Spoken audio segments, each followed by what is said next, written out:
नमस्कार दर्शकों। आज हम जिस पाठ का अध्ययन और उस पर चर्चा करने वाले हैं उसका नाम है तुम कब जाओगे अतिथि। जैसा कि इस पाठ के नाम से विदित है, पाठ के नाम से ही हास्य का बोध होता है। वस्तुतः यह पाठ एक व्यंग्य निबंध है जिसके लेखक हैं शरद जोशी जी। थोड़ा हम पहले लेखक के बारे में कुछ चर्चा कर लेते हैं, उसके बाद हम पाठ का प्रारंभ करेंगे। श्री शरद जोशी जी, जिनका जन्म 1931 में 21 मई को उज्जैन मध्य प्रदेश में हुआ था। उनकी व्यंग्य कृतियाँ जो हैं परिक्रमा, जीप पर सवार इल्लियाँ, तिलिस्म, प्रतिदिन, दूसरी सतह, राह किनारे बैठ, किसी बहाने, उन्होंने बहुत से नाटकों का भी लेख किया है। उनमें से प्रमुख हैं अंधों का हाथी और एक था गधा। उनका उपन्यास बहुचर्चित रहा, मैं केवल मैं उर्फ कमलमुख बीए। जोशी जी ने अपने लेखन को ही अपनी आजीविका के रूप में चुना। उन्होंने आरंभ में कहानियाँ लिखीं, फिर पूरी तरह से ही वो व्यंग्य लेखन की तरफ झुक गए और व्यंग्य लेखन करते रहे। इन्होंने व्यंग्य लेख, व्यंग्य कॉलम के अतिरिक्त हास्य व्यंग्यपूर्ण धारावाहिक की पटकथाएं और संवाद भी लिखे। हिंदी में व्यंग्य विधा को प्रतिष्ठा दिलाने वाले प्रमुख व्यंग्यकारों में शरद जोशी जी भी एक महत्वपूर्ण रचनाकार रहे हैं। शरद जोशी सम्मान जो है, उनके सम्मान में, जोशी जी के सम्मान में मध्य प्रदेश शासन ने हिंदी व्यंग्य, ललित निबंध, संस्मरण, डायरी, पत्र विधा के लिए प्रतिवर्ष इस सम्मान की स्थापना की थी और प्रतिवर्ष यह सम्मान दिया जाता है। टीवी धारावाहिक ये जो है जिंदगी, मालगुड़ी डेज, विक्रम और बेताल, सिंहासन बत्तीसी, वाह जनाब, लापतागंज जैसे टीवी धारावाहिक के लेखन का कार्य शरद जोशी जी ने किया था। उन्होंने कुछ फिल्मों में भी संवाद लिखे, जैसे कि क्षितिज, गोधूली, उड़ान, चोरनी, सांच को आँच नहीं, दिल है कि मानता नहीं। यह बहुत चर्चित फिल्म थी। अब हम इस पाठ की चर्चा पे आते हैं। जैसा कि इस पाठ के नाम से ही बोध होता है, तुम कब जाओगे अतिथि। बहुत ही आनंद का बोध होगा। इसमें समय समय पर लेखक के पैनेपन, उसके लेखनी के पैनेपन का भी एहसास होगा और हम लोग मिल के इसका आनंद लेते हैं। हमारी संस्कृति में अतिथि देवो भव कहा जाता है, अर्थात अतिथि देवता होता है। बच्चों, बचपन में हम भी अतिथि के आने पर अत्यधिक उत्साहित और प्रसन्न होते थे। पूरे घर में एक विशेष वातावरण का निर्माण हो जाता था और जब अतिथि जाता था तो सबका मन उदास हो जाता था। परंतु बीतते समय के साथ संबंधों की ऊष्मा घटती गई और उसमें एक बनावटीपन आ गया। फलस्वरूप अतिथि के आने से आर्थिक दबाव महसूस होने लगा। अब अतिथि यदि 1-2 दिनों से अधिक रुक जाए तो उसके आने का आनंद काफूर हो जाता है और मेज़बान का तनाव बढ़ता जाता है। ऐसा लगता है कि ऐसी ही कुछ परिस्थिति हुई होगी जिससे इस निबंध की रचना हुई। आइए इस निबंध का आनंद उठाते हैं। आज तुम्हारे आगमन के चतुर्थ दिवस पर यह प्रश्न बार बार मन में घूमड़ रहा है, तुम कब जाओगे अतिथि। तुम जहाँ बैठे निसंकोच सिगरेट का धुआं फेंक रहे हो, उसके ठीक सामने एक कैलेंडर है, देख रहे हो ना। इसकी तारीख अपनी सीमा में नम्रता से फड़फड़ाती रहती हैं। विगत 2 दिनों से मैं तुम्हें दिखाकर तारीखें बदल रहा हूँ। लेखक कितनी चतुरता के साथ, कितनी नम्रता के साथ अतिथि को संबोधित कर रहा है कि देखो 2 दिन गुजर गए बिना कहे, सिर्फ कैलेंडर की तारीखें दिखाकर बदल देने से इस बात की अभिव्यक्ति हो जा रही है कि देखो अतिथि, तुम्हें आए 2 दिन हो चुके हैं। तुम जानते हो, अगर तुम्हें हिसाब लगाना आता है कि यह चौथा दिन है, तुम्हारे सतत आतिथ्य का चौथा भारी दिन, पर तुम्हारे जाने की कोई संभावना ही प्रतीत नहीं होती। लाखों मील लंबी यात्रा करने के बाद वे दोनों एस्ट्रोनॉट्स भी इतने समय चांद पर नहीं रुके थे जितने समय तुम एक छोटी सी यात्रा कर मेरे घर आए हो। यहाँ पर तुलना कर दी लेखक ने 1969 में, जब एस्ट्रोनॉट्स चांद पर जाके उतरे थे लाखों किलोमीटर की यात्रा करके और सिर्फ 3 घंटे रुक के वापस आ गए थे। उससे तुलना करते हुए बोल रहे हैं, अतिथि तुम तो बहुत छोटी यात्रा करके आए हो और तुम्हें यहाँ आए इतना समय हो गया है, 4 भारी दिन हम पे गुजरे हैं, तुम्हारे जाने की तो कोई संभावना ही नहीं प्रतीत होती है। तुम अपने भारी चरण कमलों की छाप मेरी ज़मीन पर अंकित कर चुके हैं। तुमने एक अंतरंग निजी संबंध मुझसे स्थापित कर लिया। तुमने मेरी आर्थिक सीमाओं की बैंजनी चट्टान देख ली। तुम मेरी काफ़ी मिट्टी खोद चुके। अब तुम लौट जाओ अतिथि, तुम्हारे जाने के लिए यह उच्च समय अर्थात हाई टाइम है। क्या तुम्हें तुम्हारी पृथ्वी नहीं पुकारती? जिस प्रकार से नील आर्मस्ट्रॉन्ग के चरण पड़े थे, उसी प्रकार से उसकी तुलना करते हुए लेखक कहते हैं, तुम अपने भारी चरण कमलों की छाप मेरी ज़मीन पर अंकित कर चुके, जैसे कि नील आर्मस्ट्रॉन्ग ने चंद्रमा पर अपने पैरों की छाप छोड़ी थी।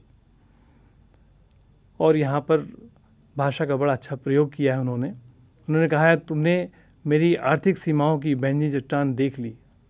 तुम मेरी काफ़ी मिट्टी खोद चुके, अर्थात तुमने मेरा काफ़ी नुकसान कर दिया है, मेरी आर्थिक रूप से काफ़ी क्षति हो चुकी है। हे अतिथि, तुम्हारे जाने के लिए ये उच्च समय है अर्थात हाई टाइम है।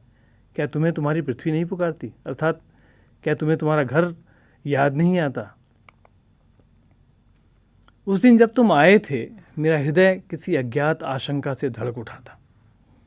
अंदर ही अंदर कहीं मेरा बटुआ कांप गया। उसके बावजूद एक स्नेह भीगी मुस्कुराहट के साथ मैं तुमसे गले मिला था और मेरी पत्नी ने तुम्हें सादर नमस्ते की थी। तुम्हारे सम्मान में ओ अतिथि, हमने रात के भोजन को एकाएक उच्च मध्यम वर्ग के डिनर में बदल दिया था।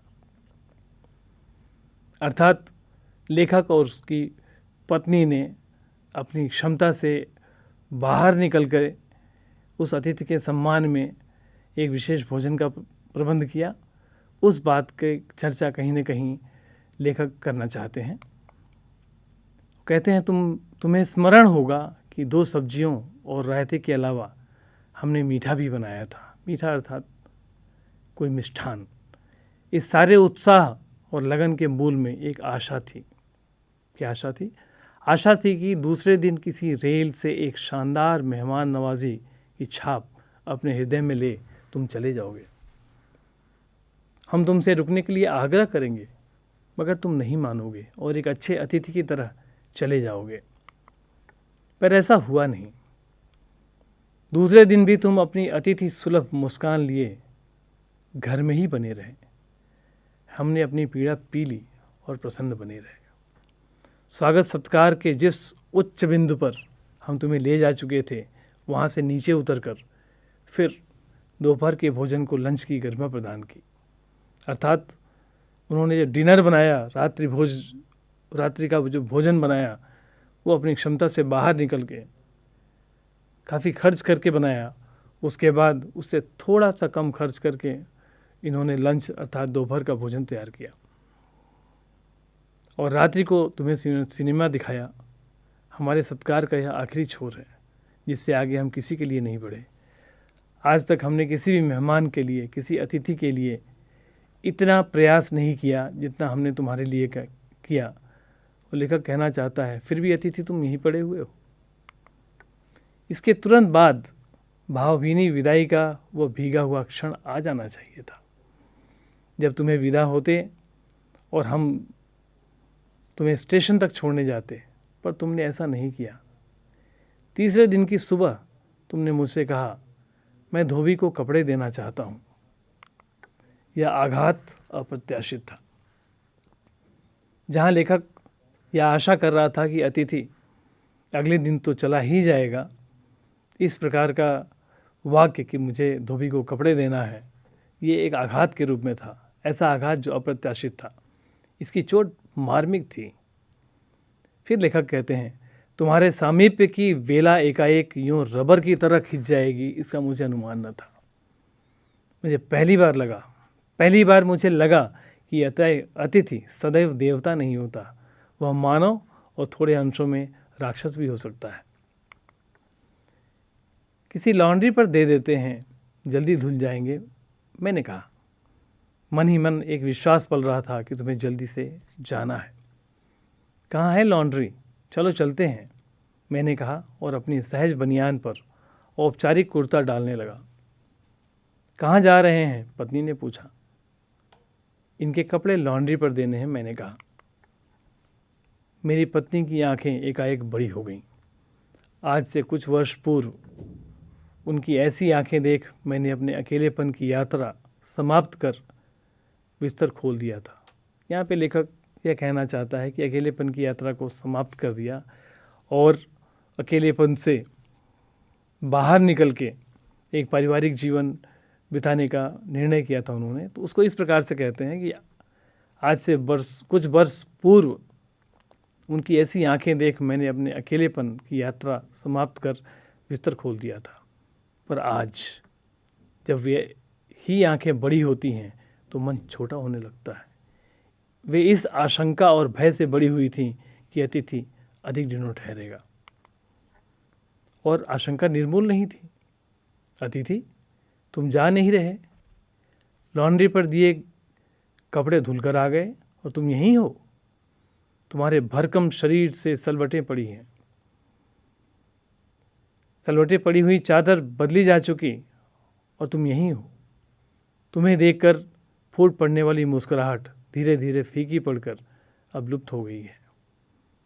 ठहाकों के रंगीन गुब्बारे जो कल तक इस कमरे के आकाश में उड़ते थे अब दिखाई नहीं पड़ते। अर्थात वह जो उत्साह एक मेहमान, एक अतिथि के आने पर होता है, बहुत सारी बातें होती हैं, मन बहुत अच्छा रहता है, उस सब रस का विलुप्त होना प्रतीत हो रहा है।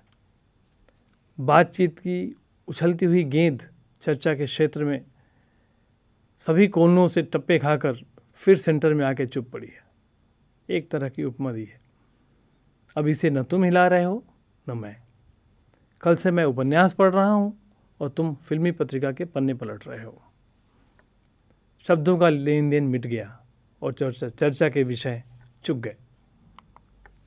परिवार, बच्चे, नौकरी, फिल्म, राजनीति, रिश्तेदारी, तबादले, पुराने दोस्त, परिवार नियोजन, महंगाई, साहित्य और यहाँ तक कि आँख मार मार कर हमने पुरानी प्रेमिकाओं का भी जिक्र कर लिया।